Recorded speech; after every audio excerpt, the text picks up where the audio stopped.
Investors, welcome back to Green Money Momentum. I'm your host, Trevor, and we are here for Friday's daily talk of stock and here for Good Friday. So I hope all of you are having a good Friday. As always, I appreciate you for joining me on my daily talk of stock videos and live streams. I decided just to go live today, despite the markets being closed. We still did have the futures open today. There really wasn't too much movement in the futures, so I'll show you really quick. I'll look at the chart here on my phone just to show you guys how the futures did move today. So this is the S&P right here. So pretty flat movements overall in the S&P, and then of course also on the Nasdaq. Now you do see that little bit of a jump there. That was with the initial report from the non-farm payrolls report. So we did get some labor market numbers today. Let me see exactly where it is here on my screen. And again, I thank you all for joining me. I am wearing the sunglasses once again, not to be cool, but because I'm having a lot of irritation with my eyes and my skin recently, and allergy breakout. So not having the most fun of times over here in Green Money Momentum land. But regardless, we are going to continue to push through and continue to make videos and live streams for you guys. But we have a lot going on all together. It's so funny here. I got everything prepared, and I think the one thing I did not get on here was the non-farm payrolls numbers. So let's do a quick search here. So non-farm payroll, as we could see, there was an explosion with 178,000 March hires, far above the estimates. And so the U.S. economy added 178,000 jobs in March. The Labor Department reported Friday, blowing past Wall Street's expectations of 59,000 and reversing February's revised net loss of 133,000. And so with this number right here, not at all do I believe it. We know with these statistics that come from the Bureau of Labor Statistics, usually these numbers are cooked and oftentimes revised down in the future. So never quite trust these government statistics. So often we will see these numbers are actually much worse than what is being reported at the moment. But despite that, a little bit of a rally we saw in the futures, but again, just a small little bounce and then right back to the norm. So not much movement, but really not too much concern either, because of course the normal markets were closed today. So just a bit of trading in the futures, but the overall markets weren't getting moved, which we know is where you do see the bulk of the movements Monday through Friday. Overall, when we do look at the major indexes right now, we are at a critical level for both, because right now both have recently had a jump up. So we were seeing a lot of descending movements in both of the major indexes. We were flat for quite some time, and then we have started to form a downtrend here. So let's get some markers here for the downtrend. So we have had this downtrend forming, but most recently there has been a bounce up, and now we are right at the 200-day moving average for the SPY. And then when we look at the Nasdaq, we are slightly under the 200-day MA, but of course both of the major indexes do run in quite a correlation. And so if we do see the S&P break above this 200-day moving average, we could see more bullish momentum for the future. But I would still caution investors, because right now we do have a lot of negative, ugly macros in the air. So in terms of technical analysis, we are in a correction territory. Both of the major indexes down about 10%, low on the relative strength index, and then looking like we could be forming an oversold reversal here, but we are still technically in a downtrend. Again, the macros for the most part are negative. Today with the jobs numbers, we did get positive jobs numbers, but for the most part, jobs have been coming in quite weak most recently. And as we know, a big factor, what I follow on this channel a lot, is the Federal Reserve. And so the next FOMC meeting is in 25 days. And right now there are no expectations for an ease on rates, a small possibility of a hike. But with today's numbers being great around jobs, we actually saw the hike numbers come down. So that is a bit of a positive right there. But right now there's a lot of fear, uncertainty, and doubt looming in the air right now when we do look at the recession odds for this year, this is on Kalshi. So for the betting right now, there's about a 29.6% chance that we do see a recession, which is funny because if we do get a recession, the government is trying so hard to avoid this word recession, but really we may have been in a recession for many years now. I mean, recently in Q4 of this last year, GDP came in at 0.7. So the numbers have not been pretty. The labor market has been cooked. And most recently, we have been seeing inflation come in a bit hotter than what the Federal Reserve wants. But with the Bureau of Labor Statistics and all these stats from the government, again, the stats are so cooked. So they will do everything they can to avoid the United States officially being in a recession. If we do go into a recession, basically, in my opinion, that will really be a depression. But we have so much fear, uncertainty, and doubt right now. A lot of that does have to do with the war that is going on in Iran. And just the other night, we did see the president address the nation. Not really too much new was said. He basically just said everything he has said in his Truth Social posts. But when the markets originally saw this, there was a panic sell-off. So let's take a look here at the major index of the S&P, and we could see how the markets were moving. So of course, we did have a big drop-off, and then we did, right here, it's right here. We did have a big drop-off with the Trump announcement, and then in the morning and throughout the day, we did see that big jump up. So a lot of volatility in the market, but right now, many are concerned about everything that is going on in Iran because, of course, also just the other day, it was funny, it was a flip-flop from what we have been seeing most recently, where the markets have been up and oil has been down, or vice versa, where oil is up and the markets are down. Both had a very green day on Friday, and oil had a face rip and rally, was up about 11% on Friday. And now crude oil, these are the crude oil futures right now at 112. So that is quite a high price for oil. We also have the 10-year Treasury rising most recently, which can be seen as an indication for long-term, these are the long-term rates. This could be seen as an indication of long-term higher inflation. If the 10-year Treasury continues to stay high, we may see high inflation in the future. And right now, of course, an energy crisis going on all across the world because of what is happening with the Strait of Hormuz out in Iran. So if you just type in energy crisis on Google, you get a bunch of different articles with a bunch of different countries. We could see here Canada, Cuba, China, Cuba again, Iran, more talk, Russia sending oil to another tanker to Cuba. So right now, the whole world is being affected by everything that is happening with the Strait of Hormuz and this war that is ongoing with Iran and with the United States. And so we have all of that going on. And also, it's pretty funny because we have recently started to see some momentum within the markets, both from the United States president and then the Iranian president, saying that this war may come to a resolution. That is a big reason why we have most recently seen these jumps in both of the major indexes and across the entire market. But myself, I am not totally convinced by any means that this is the end of the war, because when we do look at wars and how long they typically last, many times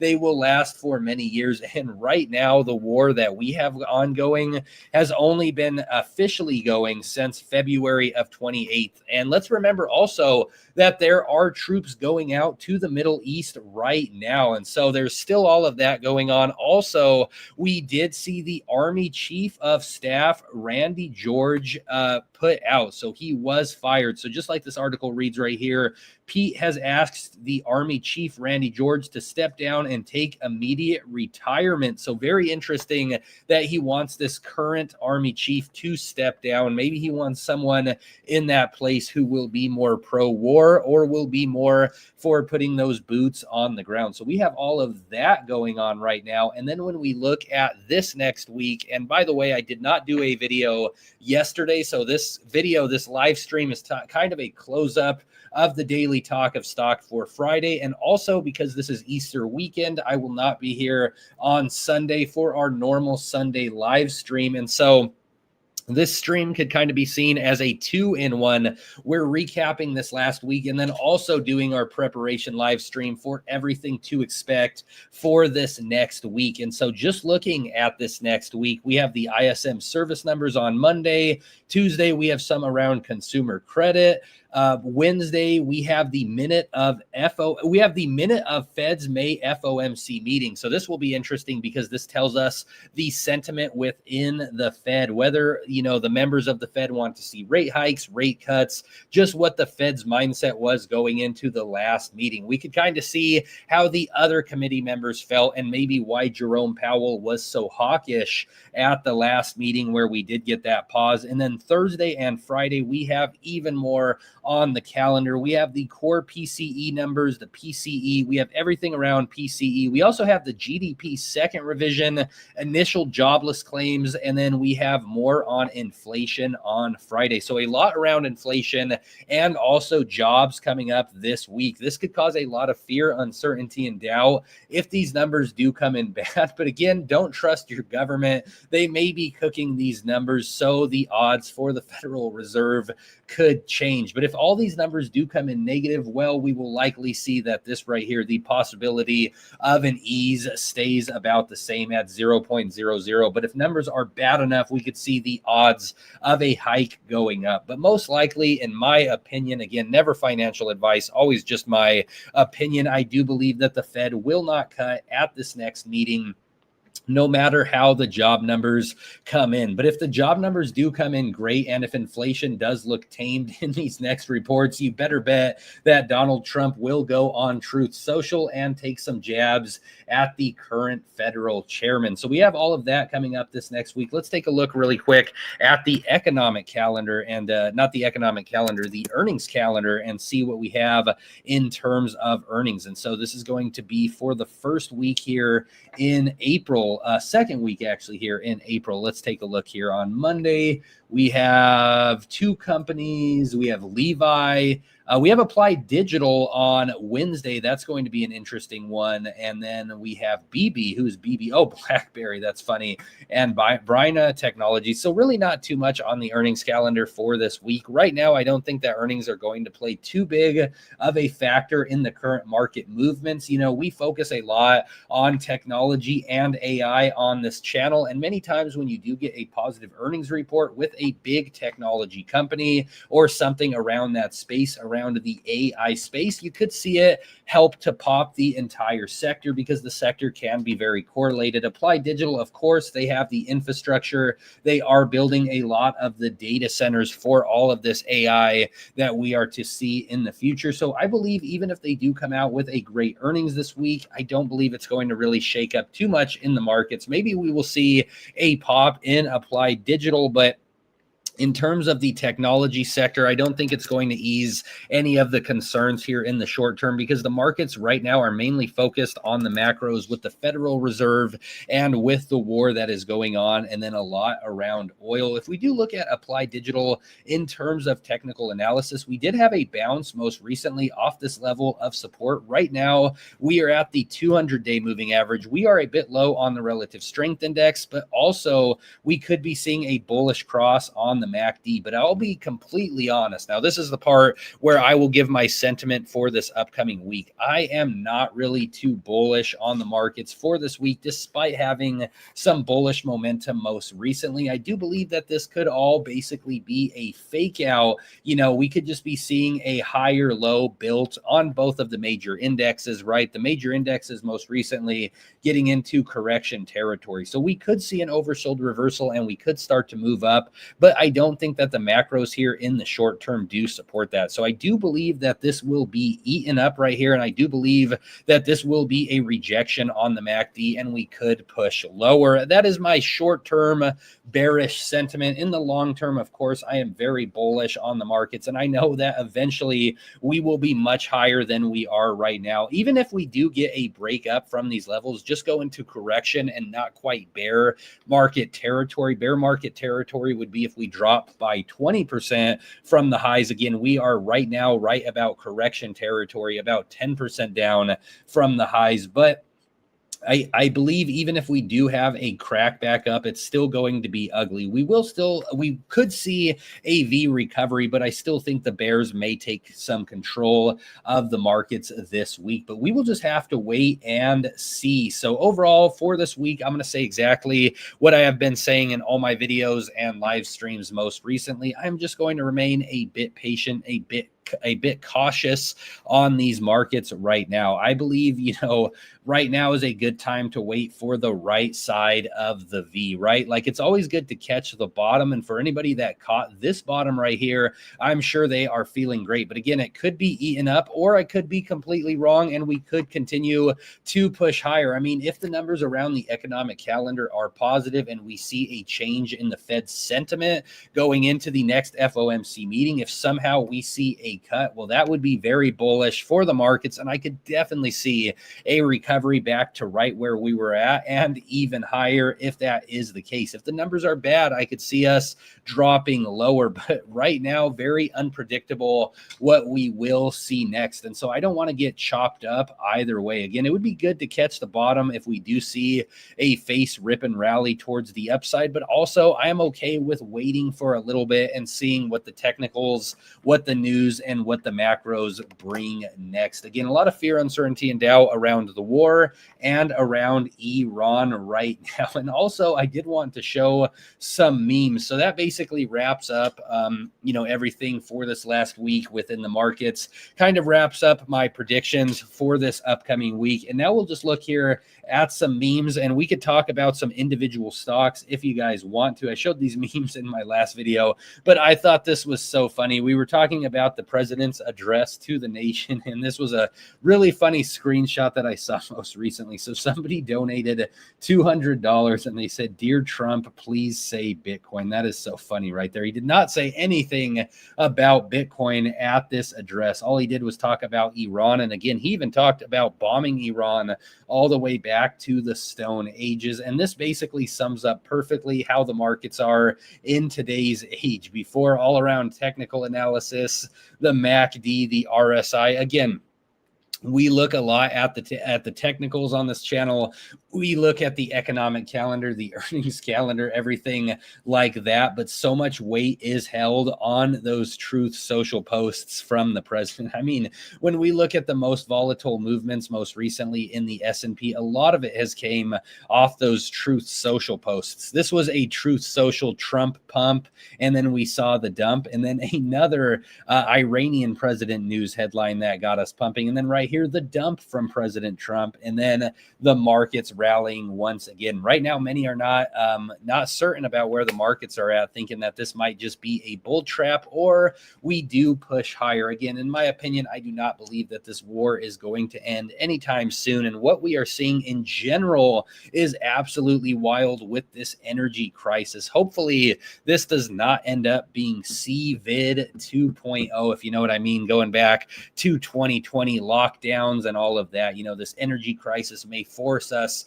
more into our homes. We've even seen in other countries, they are walking to work. We've seen some places where it is completely lights out and gas has been ripping like crazy most recently. And also, President Trump did say at this address that he was not looking to help any other nations. They could go get their oil if they want to. So that meme that I just showed right here, very relatable. And then this last one I thought was pretty funny. This is 10-year-olds. This is a 10-year-old's thoughts. I'm going to be an astronaut when I grow up, which is funny because for the last part of this stream, after we get through the memes and any other technical analysis or stocks that you guys want to see, we'll take a look at this Artemis launch that just happened this last week, because I always talk about space travel on this channel with some speculation. So right now, apparently Artemis 2 is going to the moon, not stopping on the moon, but just doing a round trip around the moon. And so 10-year-old, I'm going to be an astronaut when I grow up. 30 years old.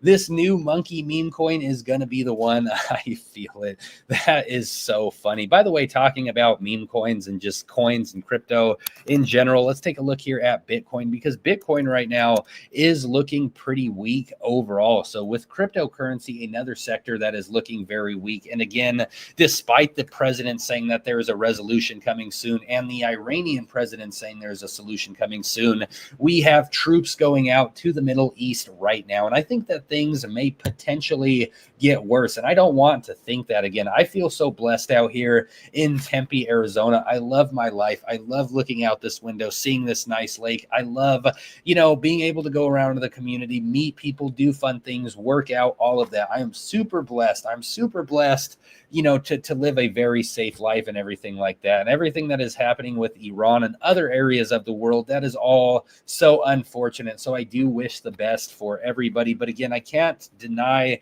that the technicals here in the short term look pretty weak, with some weak macros as well. I mean, we're talking about the war, the Federal Reserve. Well, we still have tariffs on the table for a reason, for fear, uncertainty, and doubt. There is so much right now that could spook the markets. But when we do look at Bitcoin, recently Bitcoin has, started to bottom, but then really went sideways. So we found a bottom back at the early part of February to the lowest point on the relative strength index, seeing a bullish cross on the MACD. Most recently having a bearish cross on the MACD and very sideways movements. And so I personally do believe that there is going to be a better price to pick up Bitcoin here sometime in the near future, maybe right here at this level of support, right around 50,000. But right now the markets are reacting with so much knee jerk. And so if we do get some type of knee jerk reaction from this war not being resolved all of a sudden, we could see another drop down in the markets. Again, right now is a very uncertain time, and I'm looking a lot at the Federal Reserve. I personally, again, never financial advice, just my opinion.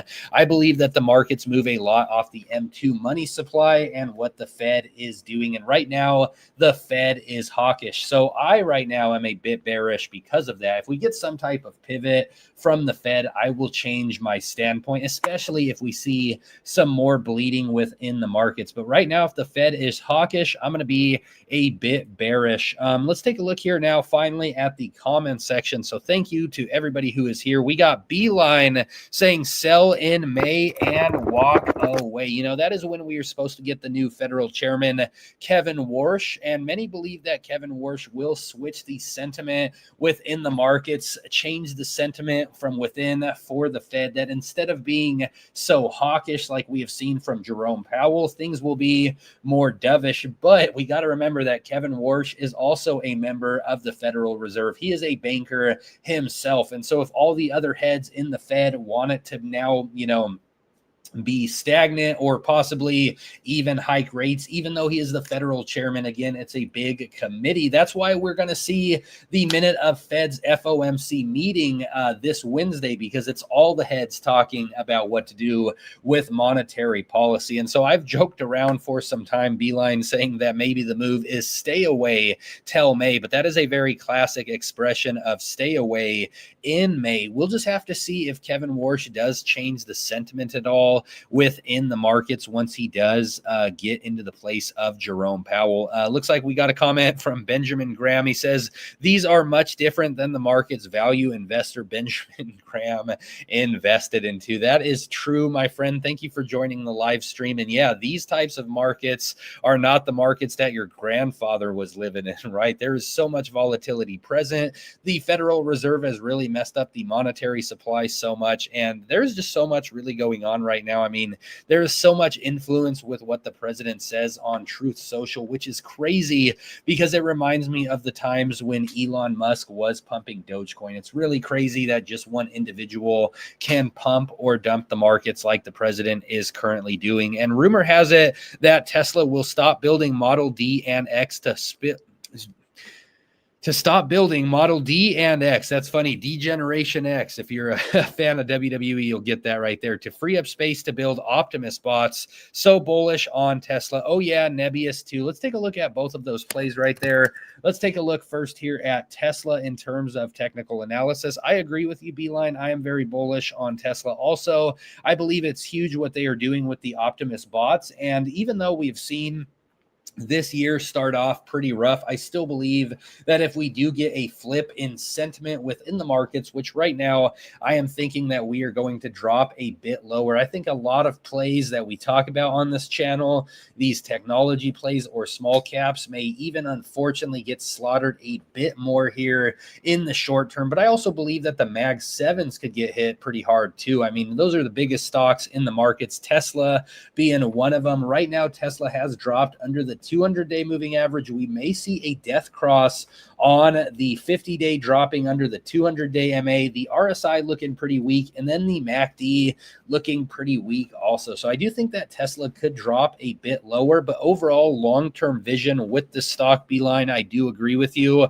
I am very bullish on Tesla, and if we do get some type of sentiment shift this year in the markets and we start to see the funny money plays start to run again, you know, the plays like SoundHound, Big Bear AI, all these technology plays, small caps, rich tech robotics, everything like that, Tesla is in that category and will have a big rip up in my opinion. Again, these markets right now in the short term looking a bit ugly, but if we do get a reversal, I believe that robotics this year could be pretty huge. Again, right now sentiment is so ugly, so negative around everything that is happening with the war, but when sentiment is positive, when people are looking at the future, that's when plays such as Applied Digital, Rich Tech Robotics, SoundHound, a lot of the big runners, quantum computing that we saw this last year, have some big moves up. So I do believe that with Tesla, but here in the short term, I do believe that Tesla could drop a bit lower, possibly down to these levels of support slash, well, could be resistance sometime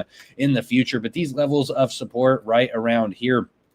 It really depends on how bad the macros get here in the short term. So we will just have to see where Tesla does go. But again, a lot of innovative stuff happening with Tesla. Let's take a look here at Nebius. Nebius, I've seen a lot of talk about Nebius online. Also, Nebius still in a pretty positive uptrend despite the ugliness that we have been seeing in the markets. And so in terms of trend, this trend right here is looking positive overall. We've had some higher lows and lower highs created within Nebius most recently. In terms of technicals, it is not looking the worst, again, on a decent uptrend. So I could definitely see Nebius going higher.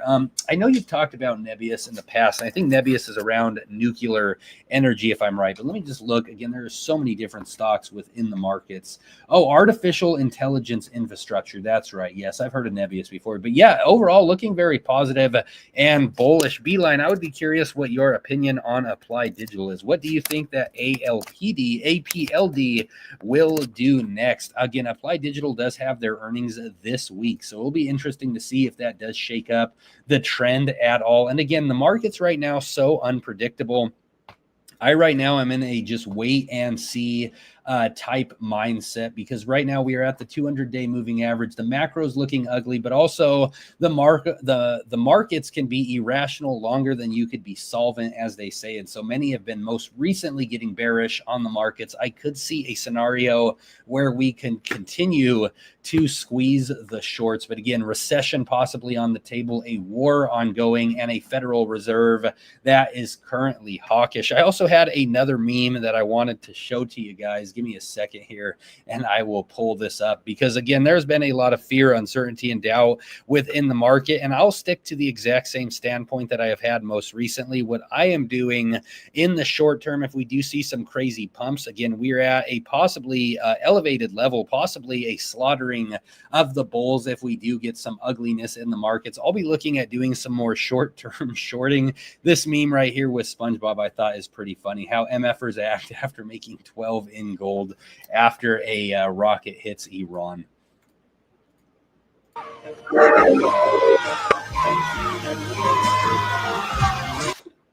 So again, these markets right now that we are going through are quite crazy. I also have this one right here, which is pretty funny. I know a lot could relate to this with recently how much the markets have shifted in terms of sentiment and everything like that, because I'm sure a lot have been slaughtered here in the short term. I think most investors here are down on money for 2026, but this I thought was pretty funny too. It's another SpongeBob meme.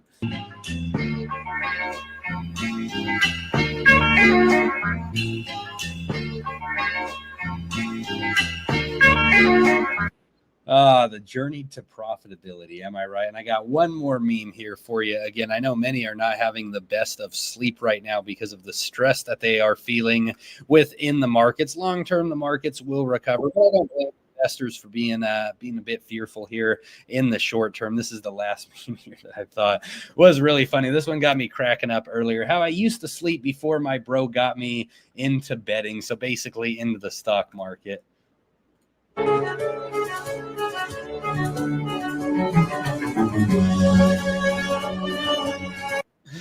I think most of us can relate to that, right? And that's a good reason why never to be over leveraged within the markets, because, being over leveraged in the markets or putting yourself in too risky of a position to lose money. Again, I don't think that volatility is bad. I love volatility. Volatility presents a lot of opportunity, but volatility can also chop to the downside. So if you get into too volatile of plays and you let it really eat you up, that is where some will be left, feeling like this, where their eyes are wide open. They're, rolling around in bed, ruining their sleep, having a hard time, everything like that. So never put yourself in an over leveraged position where you can get hurt. This is why I say I love leverage. I love options contracts. And, recently I've started to get more into doing some puts. So I have just one put open right now on one individual stock. We'll see how that does end up landing, but I've done a lot of bullish calls and I love leverage because of all the leverage and, insane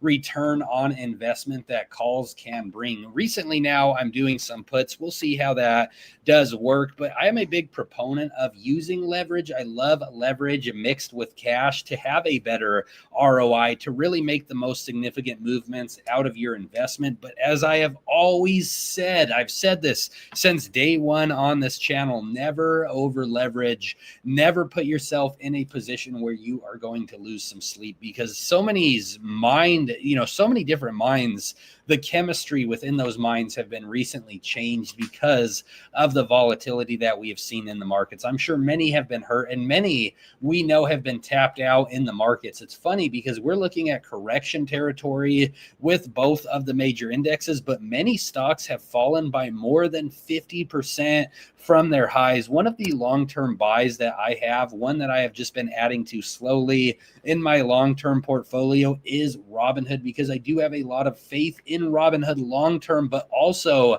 in the short term, things are looking super ugly right now. A very nasty downtrend. Again, down more than 50%.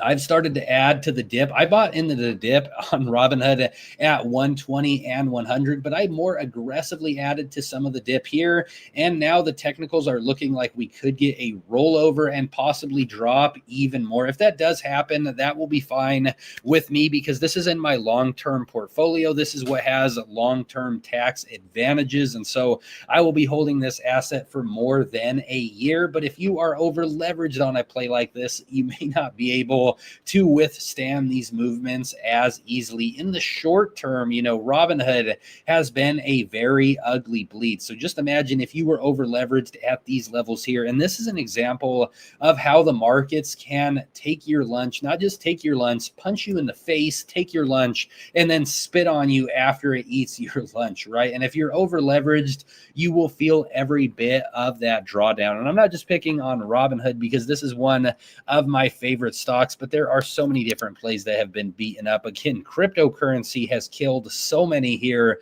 in the short term. And when all of this really started to happen, we did hear a lot of stories about crypto bros, to call them, being way over leveraged and being very hurt. We even unfortunately heard some stories of suicide because of what happened with being over leveraged in the major cryptos, right? Some, Solana has dropped like crazy. Bitcoin, Ethereum, all of them have been having very hard movements. Again, Robinhood hard in the near term. MSTR getting killed. Even one of our favorite plays, Quantum, recently has been killed, and this is another example of why it is good to take profits when you are on an uptrend, because QBTS went crazy, super parabolic. I had some great movements within some options contracts, and then also with double leveraged QBTX, double leveraged QBTX here in the short term, but I did recognize that things were getting kind of crazy. So I was taking some profits along the way up, and I'm thankful I did,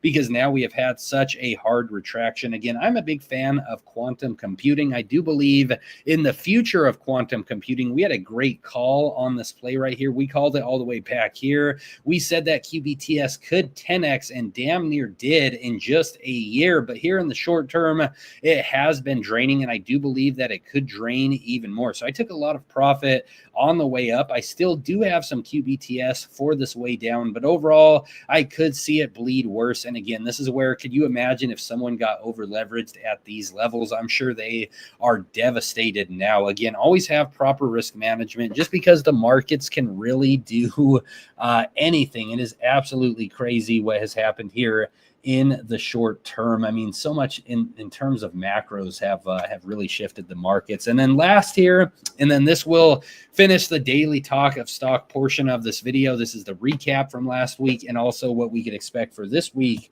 But going into this week, it looks like Donald Trump is taunting some, because he says, keep the oil, anyone, all caps locks here.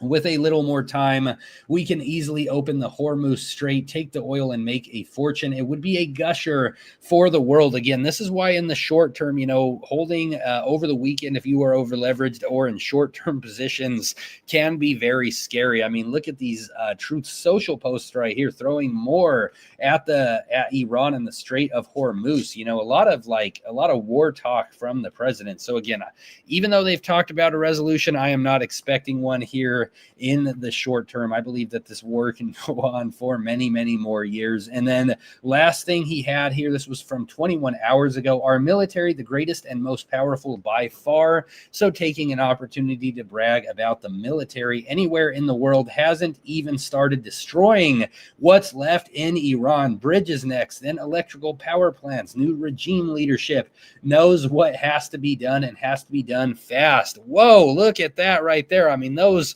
are some talks of war right there. The president throwing even more at Iran. So again, there has been talk about this war ending all of the sudden, but I don't think it's going to end just like that. Again, this really did start at the beginning of March, so it has barely even been a month. We're going to close out some tabs here. The last thing we're going to do here, get a little bit off of just the markets. We're going to last look at the Artemis 2 launch. Again, I've talked about space travel on this channel before, and many have asked me, what my thoughts on space travel are, or what my thoughts on the space stocks are. And I always say the same thing, and that is that I'm just a bit speculative with that sector, because there is a lot of funding that all of that takes, but we really don't know what they are doing with all of that money. And so, some joke about NASA being not a space agency. And so we had the Artemis 2 launch live.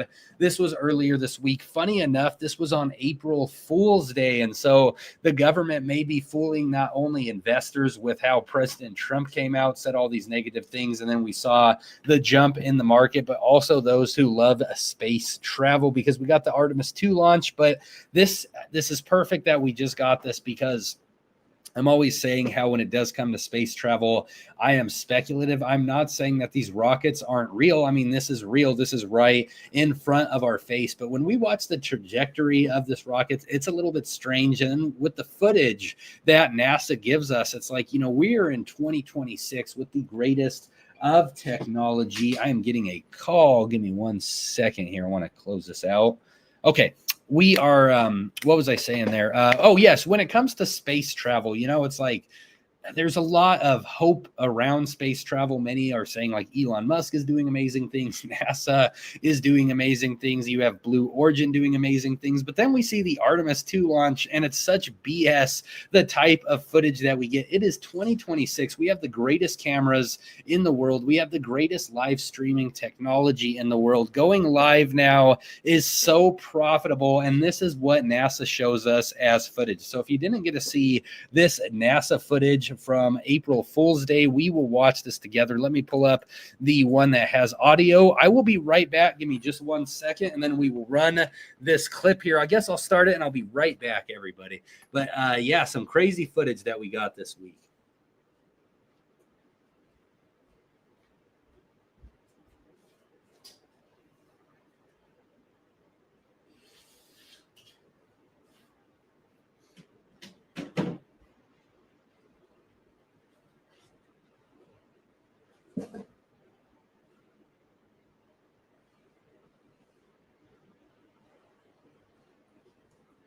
All right, everybody, and I am back, and then now we will watch this space launch together. I guess I did not start it here. We'll get right to where it actually starts, but just such crazy footage, again, for the time that we live in, for this to be the best footage that we could get. Like, once they get out to space, I'll show you guys. It's quite ridiculous, to be honest. All right. That's why we see some of that. Minutes to launch. With the audio here. They're just talking, some talking heads. Those are the astronauts apparently going. Okay, it looks like it's about to launch off soon. When the heck is this thing launching off? Okay, 1 minute and 17 seconds, 1 minute and 6 seconds, 55 seconds. But here's what I'm saying. So like all of this, like I'm not like a crazy lunatic saying that like space travel isn't real or like saying that there really isn't space launches or anything like that. But it's like you have like the most amazing thing. Like people shed tears over this, right? Like this is supposed to be so beautiful. You know, you have all these celebrities endorsing this. This is a massive moment. I mean, they are going back to space, you know, back to the moon for the first time since 1969. And then it's like once they get into space, what we actually see is like ridiculous. I guess it was 30 minutes till launch. I guess I thought it was 30 seconds, 20 minutes, 15 minutes. T10 to launch. Okay. Looks like we're 5 minutes from launch. Let's watch this all together, everybody. Woo, so excited. 1:30 till launch. Let's go. I will say the launch actually looks pretty cool.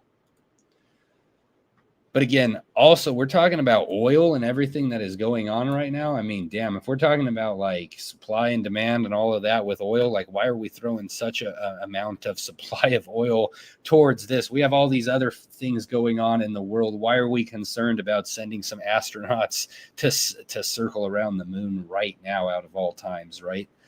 So there we go. We get the launch right here.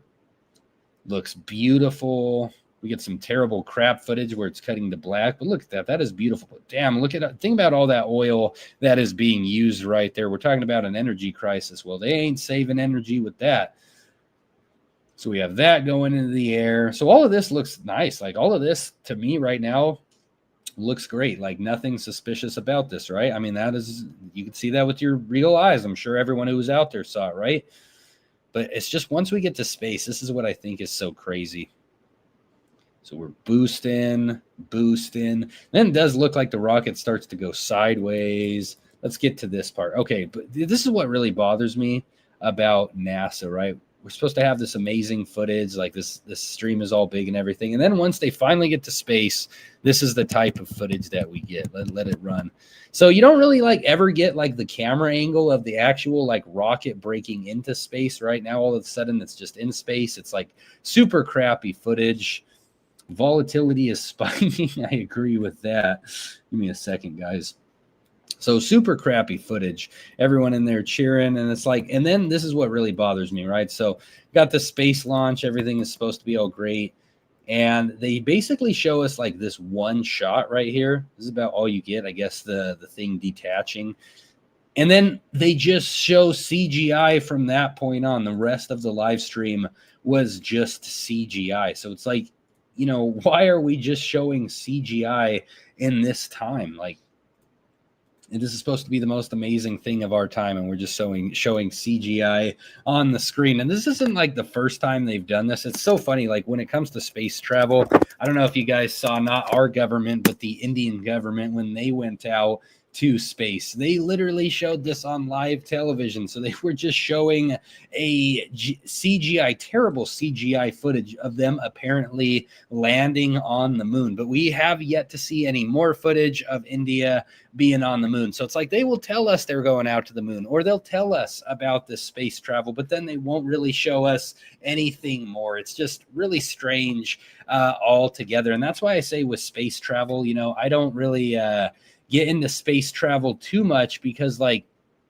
they just don't really show us enough. You know, it's like, I don't know, usually the proof is in the pudding. I just think if there was such amazing discoveries being seen right now, we would actually see more of that from our side, but they don't really show us that, if you know what I mean. So when it comes to space travel, again, still a lot of speculation around that. Amazing things being happening, but I just don't understand why personally on our side, we don't get shown more from our government. It's like this, you know, why show us the launch of the spacecraft, but then show us like 2 seconds of space footage? I just think that's strange overall. But guys, that basically wraps up everything that I had to talk about for today's live stream. So as always, I thank you all so much for joining me on another daily talk of stock. Again, my sentiment going into this week, I'm just going to wait and see what happens. We have some optimism in the air. We have a lot of negative, ugly macros that are happening right now, and the president